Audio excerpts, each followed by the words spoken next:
Simple yan. Sa bahay, pwede nyo na itong mga may bisita kayo. Bah, ang galing naman ng kuwang ko. Binisita ko. Cordon bleu pa, ha? Hello mga kabananas. Meron akong ituturo sa inyo na bagong luto pero luma na to. Pero ang style para mapamadali natin at mapasarap natin, ito yung cordon bleu. Okay, bumili ako sa palengke mga kabananas. Ito 1 kilo lang. 1 kilo. O mahigit 1 kilo ito. Pero pagpunta nyo sa palengke, sasabihin nyo na debone yung chicken pitso. Ito na yan. Debone na wala na yan. Pero ibibigay sa inyo, mayroong pang mga balat. Pero itong balat na to, pwede nitong gawing chicharon. So ito mga kabananas, gagawin na natin ito. Aalisin na natin itong balat. Lilinisin lang natin itong pitso na to. Okay? At ito, gusto nyo, ito kasi double kwanto eh. Pag nilaga nyo to, tapos pag nawala na yung tubig at nagmamantika na, ayan, papunta na sa chicharon yan eh. So ito, may mga buto-buto pa to. Mga kabananas. May kaunti pang buto to. Ito yung tinatawag na wishing bone ng ng chicken eh. Okay. Ito mga kabananas, ang ginawa ko rito dahil sobrang laki, Sobrang laki ito. Pag naluto natin, ito pumapatak to ng 200 grams. So gagawin lang natin 100 grams. Ganun lang. I-divide natin. Tapos ito, palalaparin lang natin. Yan. Okay. Tapos ito, lalaparin lang natin ng kaunti. Tapos, yan. Marami to. Magagawa ninyo sa 1 kilo, 8. O ito, naging 4 na kaagad to. Yan. Dahan-dahan lang kayo sa paghihiwa dahil baka mahiwa kayo. O ito, yung pangalawang pitso naman ito. Sasabihin nyo lang sa binibilan, pwede ho bang pa-debone ko yung pa-debone tong manok ko? Kasi may gagawa po ako, may bisita ako at gagawin kong itong mga sobra-sobra na to. Pwede nyo pang sahog-sahog yan, mga kabananas. So, may mga buto-buto yan. Ito pwede mo nyo pang pangsahog-sahog sa mga gulay-gulay ninyo o kaya gagawa kayo ng sabaw, yung macaroni soup, yan, sopas. Yan na. So ito wala tong wishing bone eh. Yan. Makikita nyo mamaya yan. Lalaki pa yan. Gagawin nating magic yan. Pag may mga bisita kayo, kwento-kwentuhan nyo lang, mamaya luto na. So, ganito na kabananas. Mangangailangan tayo ng martilyo ng manok. So, ito, mamartilyoin natin yung manok. Pinupukpok ko na ng kaunti itong para lumapad siya. Lumalapad. Yan. Lapad na yan. Huwag naman natin masyadong pakaninipisin para meron pang mahihiwa. So, ito, kabananas, mabibili nyo to sa palengke. May mga naglalako nito eh. So, ayan na tayo, So, nagpiga na ako ng kalamansi. May kalamansi ako rito. Kaya lang, para mabilisan tayo, pipigaan na natin at ilalagay na natin dito. Okay? Lalbudburan natin ng medyo dilaw na granules. Tapos may paminta tayo. Okay? Lalamutakin natin yan. Yan. Ilang segundo lang o ilang minuto lang. Okay. Ngayon, mga kabananas, gagawin ko na to. ikukuha ko na sa flour. Ano? Kasi na-marinate na natin, ilalagay ko na to. Tapos, meron ako rito na cheese, sweet ham, at saka bell pepper. So, ganito lang yan, mga kabananas. Lalagyan nyo na yan, iibabawan nyo yan, tapos gaganito nyo. Ha? Yan. Sandali lang, pagtatakipin nyo lang. Para hindi kayo mahirapan. Yan. Cheese, ham, bell pepper. Yan. Tatakipin nyo. Ngayon, pag nagkukuha kayo ng bell pepper, tsaka titingnan nyo rin kung gaano ka laki yung, yung manok ninyo. Kasi minsan, mas mahaba pa yung bell pepper doon sa manok. Pero ito, mapapaayos pa natin yan. Yun. Minsan, nagkakahiwalay-hiwalay sila. So, kailangan natin, ganun lang. Don't worry. Solusyonan natin yan mamaya pag naglagay tayo ng breadcrumbs. Okay? Itong maliit pala na to, yun, uulitin natin. Kaya ako naman ginagawa itong nilalagyan ko ng flour para siya, pag na medyo mga ilang minuto, nadikitan na siya, dumidikit siya eh. Kaya nagiging parang maski yung cordon bleu ganito, basag-basag, pero na siya. Gagawa na tayo ng butter. Okay? So, sandali lang at magugas. Okay. Nagugas muna tayo ng kamay, pare. Mga kabananas. So, ito na yung medyo basa-basa, lumalapot-lapot na. Okay? So, ganito ang gagawin natin. Ito, ang ilinagay ko rito, half kilo ng flour. So, ito, lalagyan natin, babasagan natin ng dalawang itlog. Yung iba kasi, yung ibang gumagawa ng cordon bleu, doon lang sa binating itlog nila pinapa-roll yung cordon bleu. So ako naman, ang ginagawa ko naman, gumawa ako nito para matibay. Okay? Para matibay. So kailangan lang natin ng kaunting kayo na ang magsukat, malalaman nyo ang kaunti lang naman yan. Basta malapot, siguro sa kalahating kilo na flour, siguro mga 1 cup na tubig din ang mailalagay nyo. Yan.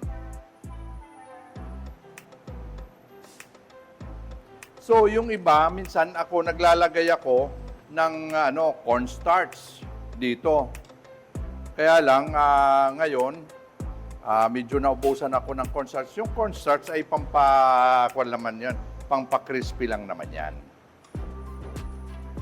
So, medyo malapot-lapot na. Lalagyan pa uli natin. So, kayo na lang mag-a-adjust, mga kabananas. Kayo na lang mag-a-adjust kung medyo malapot na ang iyong kwan. O ito, maganda na to. Malapot-lapot na. So, lalagyan nyo lang ng kaunting salt, a pinch of paminta, a pinch of yellow granules. Okay? So, yan na. Medyo may lasa na yan. Kaunting granules pa. Yan. Okay.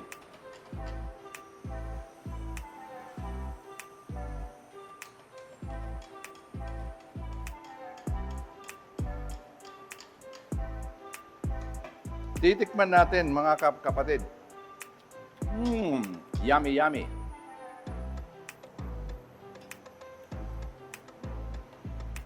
Konti pa, adjustment ng salt pa. Okay.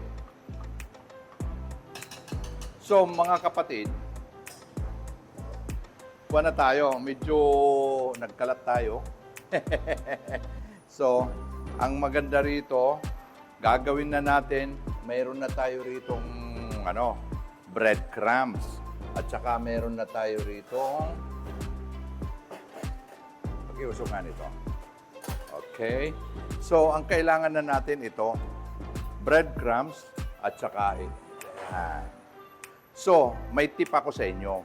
Para yung iba kasi ilinalagay lang dito, ginahawakan. Pero ang gagawin natin mga kapatid, yan na tayo ha. Yan. Nakikita yung cheese. Yan. Ang gagawin natin, ganito lang. Yan. Gagamit tayo ng tinidor. So, pagkagamit mo ng tinidor, sasalain mo siya. Yan. Patutuloy ng kaunti, tapos ilalagay dito. Okay? Yan. Nababalot na siya.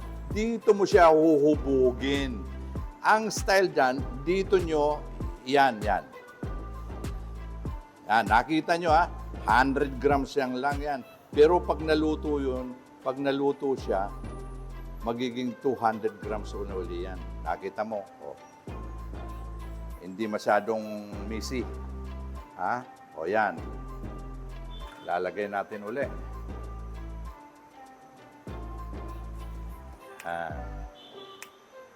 Ganun lang kasimple. Nakita mo, siguro pinasobrahan naman ako nung binilang ko ng kwan. Hindi ko na kasi kinilo tong manok na to. Baka sobra to, baka 2 kilo to. 2 kilo. So, ang gagawin nyo, itong dito, para bumilog, igaganan nyo, oh. Tapos ito naman, iipitin nyo pag ganun, ipit, oh. Kaya para bagang nagiging itlog, oh. Ngayon, wala nang kumukuan, nakadikit na siya. Okay? So, ito naman. So, itong mga breadcrumbs na to, siguro damihan nyo, mga 1 kilo. Tapos, naitatago nyo naman to eh. Hindi naman siya nagdidikit-dikit kasi malapot naman yung butter na ginawa mo eh. Yan. Yan. Marami na akong tinuruan nito. Mga tauhan ko, minsan nga doon sa Boracay, may kaibigan kami roon may restaurant din.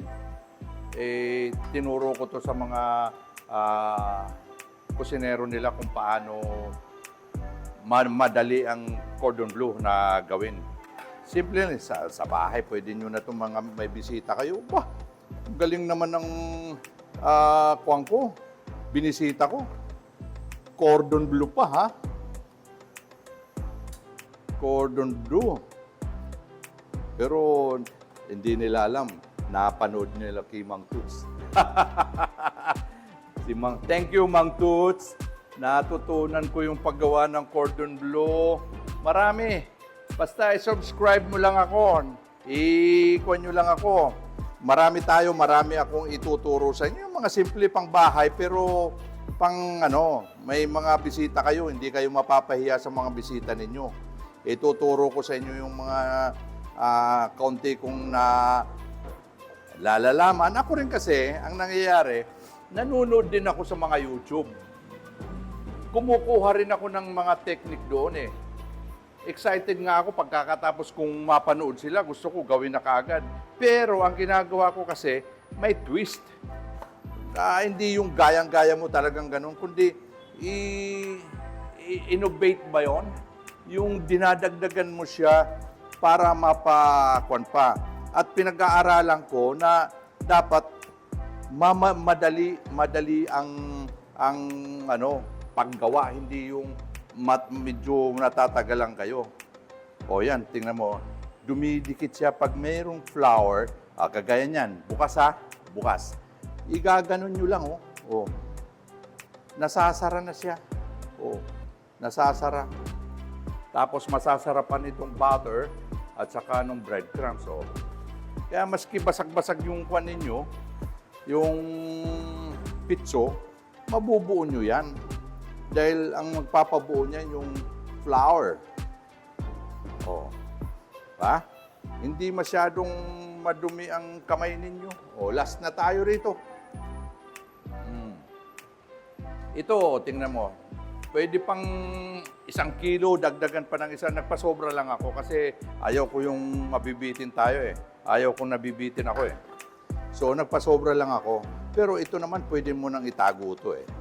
Ngayon, ito kasing sobra na to, ito, butter na to, kung may mga scrap kayo, nung pinag-alisan ninyo dito sa pitso, mga scrap kayo, ilubog nyo lang dito, ilubog nyo dyan, prituhin nyo. Gustong-gusto ng mga bata yan. Breaded chicken na yan eh. Yan. Tapos, paggawa ko nito, tuturuan ko na kayo. Di tapos na ako rito. Tuturuan ko naman kayo paggawa ng tartar sauce. Mga kabananas, ito na, magpiprito na tayo. Pero kanina, habang niluluto ko, ginagawa ko pala yung cordon bleu, iniinit ko na yung mantika. Titingnan natin kung mainit na. Okay. So, medyo nagpatak lang. Meron ng mainit na. Yan. Ngayon, kung halimbawa man kayo medyo hindi nasa forma, pwede niyong kuhanin uli. At pwede niyong ayusin. Okay, 4-4 lang para medyo maayos. Okay. So, habang nagluluto tayo dyan, slow fire tayo. Slow fire lang tayo para maluto hanggang loob. Kasi pag medyo nagmamadali tayo, brown ka agad yung nagba-brown ka agad yung yan kagaya niyan. Namamadali. So, minsan, sa kapal, hindi naluluto yung, loob. Okay. So, ngayon, habang nagluluto na tayo, meron na tayo ritong gagawa tayo ng tartar sauce, sausawan naman, o dressing naman, nitong cordon bleu. So, ito, 1/4 ng mayonnaise. Ang ginagamit kong mayonnaise, medyo may kaasiman at medyo manamis-namis, yung Baron. Baka naman, Baron. Okay. So, yan. Ngayon, ito, lalagyan natin ng isang gatas. Ibap.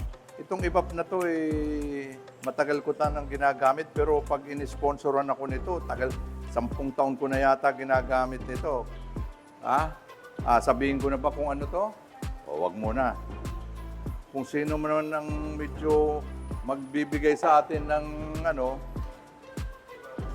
ibap, yun ang ilalagay ko level. So, ganito mga kapatid. Kung ito naman alternative lang, kung mayroon kayong Japanese mayo, medyo lagyan nyo kasi medyo cheesy siya eh. Yan. Masarap yan. Lalagyan nyo na ng paminta at saka pinch of salt. Yan. Ito ang tartar sauce. Actually, ang tartar sauce ko, linalagyan ko ng boiled egg eh. Teka muna Dito muna tayo, baka mamaya hindi na kukuhan masyado. Yan. Yung boiled egg,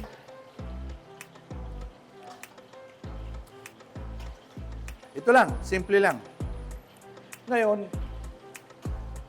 lalagyan na natin ito. Bell pepper.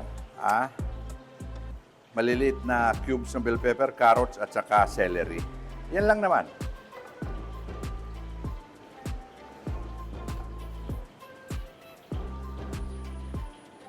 Yan. That's it. Lagyan pa natin ng konti. Ayan ang tartar sauce ko. Actually, mayroong boiled egg yan. Binabasag ko yung boiled egg. Pero, optional. Tikman nyo. Ang sarap. Ito ang yun. Ito yung dinadayo rin sa akin yung tartar sauce. Tapos yung mga kabataan, yung mga estudyante sa UE, sa UST, sa FEU, ang ginagawa nila, yung tartar sauce ko, linalagyan na nila ng chili garlic eh. Chili garlic na to, gawa ko to for 35 years na itong chili garlic na to. Ginagawa ko to. Ako lang ang gumagawa nito. Walang kung ano-ano, basta yung mga ingrediente na kuwan lang. Yun ang ginagawa ko. Ngayon, isinasama nila ito dito, chili garlic dito, linalagay nila, sasama. Sarap daw. Pawis na pawis sila. Meron pa nga ako mga estudyante. Hanggang ngayon, sinusundan ako. Nasa Makati na sila nagtatrabaho. Naalala ko si Kenneth yata yun, taga UST. From first year hanggang fourth year, graduate siya hanggang nagtatrabaho nandun sa akin sa resto ko sa Makati. Inilalaboy niya yung pagkain, ay yung chili garlic sa kanin niya. Kaya, sarap na sarap siya. Hindi siya makakain. Mahina ang panlasa niya pag walang chili garlic eh. Kaya gusto ko nga rin, iniisip ko tuloy na i-market din dito yung chili garlic. Gagawa ko. Pag mura-mura na yung sili. At saka, pag mayroon na akong time, talagang gagawa na ako per bote rito. Pero very reasonable price lang ang ibibigay ko sa inyo dahil suki ko kayo. Ito, pag kumain kayo rito sa resto ko, lahat, kada table meron siya rito. Para pang kuwan ninyo sa mga inihaw na liempo, sa mga breaded chicken. Yan ang pangkuwan ko naman sa mga customer ko eh. So, ito na. Golden brown.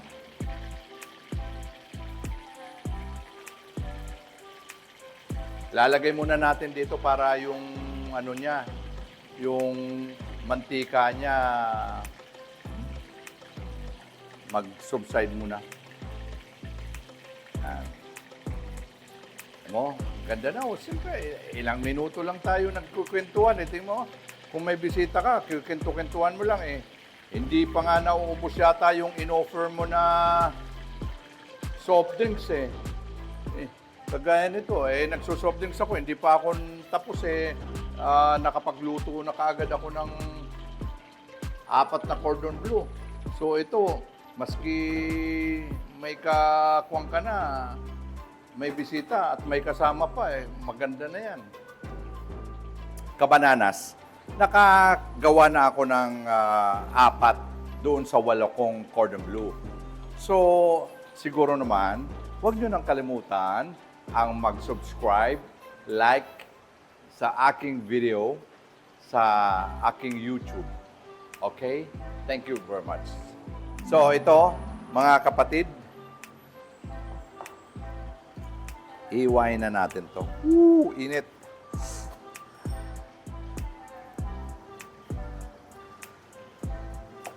Ngayon, pag naghihiwa kayo, kailangan yung para bang kailangan ay parang naglalagari. Yan, naglalagari. Hahanapin yung weakness nun. Kasi pag mababasag yan Yan, kagaya yan. Tingnan mo yung mga cheese, lumalabas na yung cheese. Sarap. So, ilalagay na natin dito. Gaganunin nyo lang. Yes. Tapos, lalagyan nyo ng kaunting dekorasyon. Tapos, kukuha na kayo at ilalagay nyo rito. Yummy! Yes.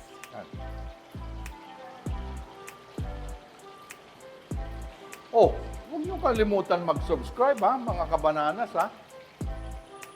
Yan Oh, mga kabananas, malapit na akong matapos dito So, hinahalo-halo ko lang. So, ito ba'y nagustuhan nyo? Yung luto kong cordon bleu. So, kung gusto ninyo, nagustuhan ninyo, please comment below, like this, and subscribe sa Mang Toots YouTube channel. At bisitahin nyo naman kami dito sa 1104 J. Barlin Street, Sampaloc, Manila. Malapit lang kami sa P. Gomez at saka sa Central Market. At saka sa Makati, meron kami sa Valero Plaza. Nandoon kami sa ground floor ng Valero Plaza from 11 o'clock hanggang 3:30. Okay, mga kabananas, see you again. Bye-bye!